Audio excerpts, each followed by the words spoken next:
नमस्कार साथियों। आज हम भारतीय शिक्षा के इतिहास के एक अत्यंत महत्वपूर्ण और रोचक विषय को गहराई से समझने जा रहे हैं। वैदिक कालीन शिक्षा प्रणाली। आप इसे केवल एक प्राचीन शिक्षा पद्धति समझकर ना पढ़े, बल्कि इसे एक ऐसी जीवन प्रणाली के रूप में समझें जिसका उद्देश्य केवल ज्ञान देना नहीं था, बल्कि मनुष्य को पूर्ण रूप से विकसित करना था। मानसिक, शारीरिक, नैतिक, सामाजिक और आध्यात्मिक सभी स्तरों पर। सबसे पहले हम ये समझते हैं कि वैदिक शिक्षा क्या थी। प्राचीन भारत में शिक्षा का आधार वेद थे। ज्ञान को पवित्र माना जाता था और शिक्षा को एक धार्मिक कर्तव्य। उस समय 4 प्रमुख वेद माने गए: ऋग्वेद, यजुर्वेद, सामवेद और अथर्ववेद। इन ग्रंथों में केवल पूजा या मंत्र ही नहीं थे, बल्कि जीवन जीने का ज्ञान, प्रकृति की समझ, समाज व्यवस्था, नैतिकता और दर्शन का गहरा चिंतन भी था। इसलिए शिक्षा का उद्देश्य केवल पढ़ना नहीं, बल्कि जीवन को समझना था। उस समय की शिक्षा व्यवस्था को गुरुकुल शिक्षा प्रणाली कहा जाता था। गुरुकुल शब्द से ही स्पष्ट है। गुरु का कुल यानी गुरु का घर या आश्रम। छात्र अपने घर से दूर गुरु के आश्रम में रहते थे।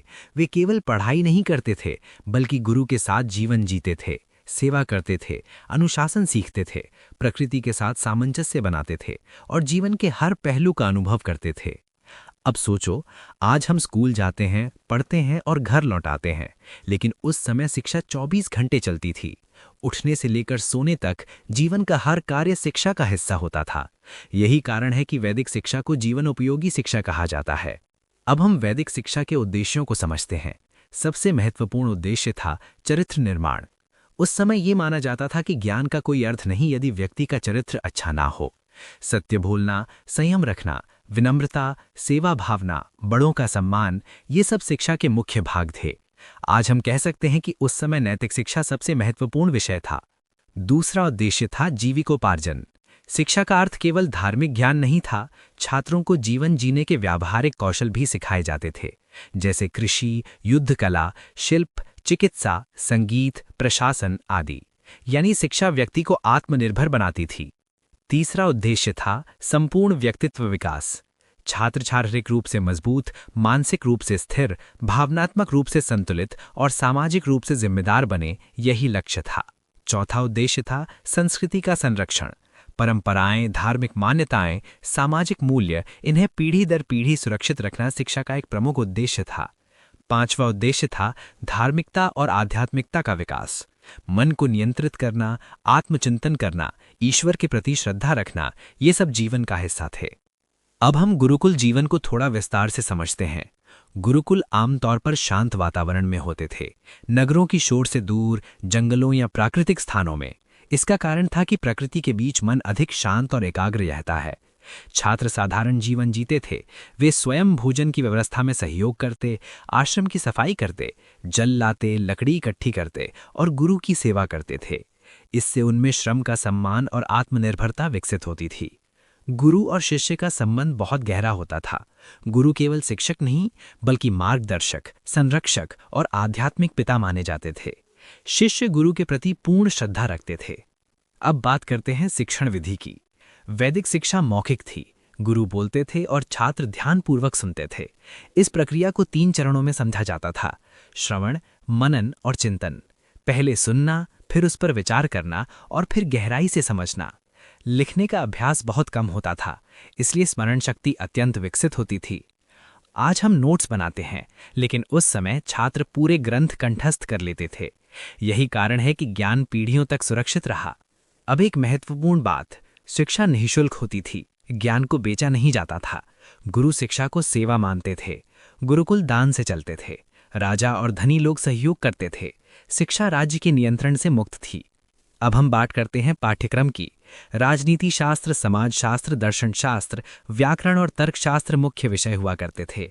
नृत्य, अभिनय, ज्योतिष भी पाठ्यक्रम का हिस्सा थे। यहाँ पर एक बात ध्यान रखने वाली है कि स्वास्थ्य शिक्षा पाठ्यक्रम का अनिवार्य अंग थी। परीक्षाएं लिखित नहीं होती थीं। परीक्षाओं का माध्यम मौखिक था। मौखिक परीक्षा दिन प्रतिदिन हुआ करती थी। यहाँ पर एक बात ध्यान देने वाली है कि जब पुराना पाठ पूरी तरह से कंठस्थ होता था, तभी गुरु नया पाठ शुरू करते थे। अनुशासन भी वैदिक शिक्षा का महत्वपूर्ण भाग था, लेकिन ये बाहरी दबाव से नहीं, बल्कि आत्मानुशासन से आता था। यदि छात्र गलती करता था तो उसे प्रायश्चित करना पड़ता था। इससे जिम्मेदारी की भावना विकसित होती थी। अब स्त्री शिक्षा की बात करें। प्रारंभिक वैदिक काल में स्त्रियों को शिक्षा की पूरी स्वतंत्रता थी। वे पुरुषों के समान शिक्षा प्राप्त करती थी। लेकिन समय के साथ ये स्वतंत्रता कम हो गई और उत्तर वैदिक काल में स्त्री शिक्षा सीमित हो गई। शिक्षा राज्य के नियंत्रण से मुक्त थी। राजा केवल अनुदान देते थे, शिक्षा में उनका कोई हस्तक्षेप नहीं होता था। अब हम संस्कारों की बात करते हैं। वैदिक शिक्षा संस्कारों से जुड़ी थी। पहला महत्वपूर्ण संस्कार था चूड़ाकर्म या विद्यारंभ संस्कार। लगभग 5 वर्ष की आयु में बालक का मुंडन किया जाता था और प्रारंभिक शिक्षा शुरू होती थी। दूसरा महत्वपूर्ण संस्कार था उपनयन संस्कार। इसका अर्थ था गुरु के पास ले जाना। इस संस्कार के बाद बालक गुरुकुल में प्रवेश करता था और उसे द्विज कहा जाता था, अर्थात दूसरा जन्म, ज्ञान का जन्म। अब के आधार पर छात्रों को अलग अलग नाम दिए जाते थे। 1 वेद जानने वाला स्नातक, 2 वेद जानने वाला वसु, 3 वेद जानने वाला रुद्र और 4 वेद जानने वाला आदित्य कहलाता था। अब हम वैदिक शिक्षा की सीमाएं समझते हैं। पहली कमी, बाल मनोविज्ञान का अभाव। शिक्षा शिक्षक केंद्रित थी। दूसरी, मौखिक होने के कारण रटने पर अधिक जोर था।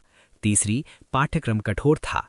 चौथी, केवल संस्कृत भाषा पर जोर, लोक भाषाओं की उपेक्षा। पांचवी, बाद के समय में स्त्री शिक्षा में गिरावट। अब अध्ययन अवधि को समझते हैं।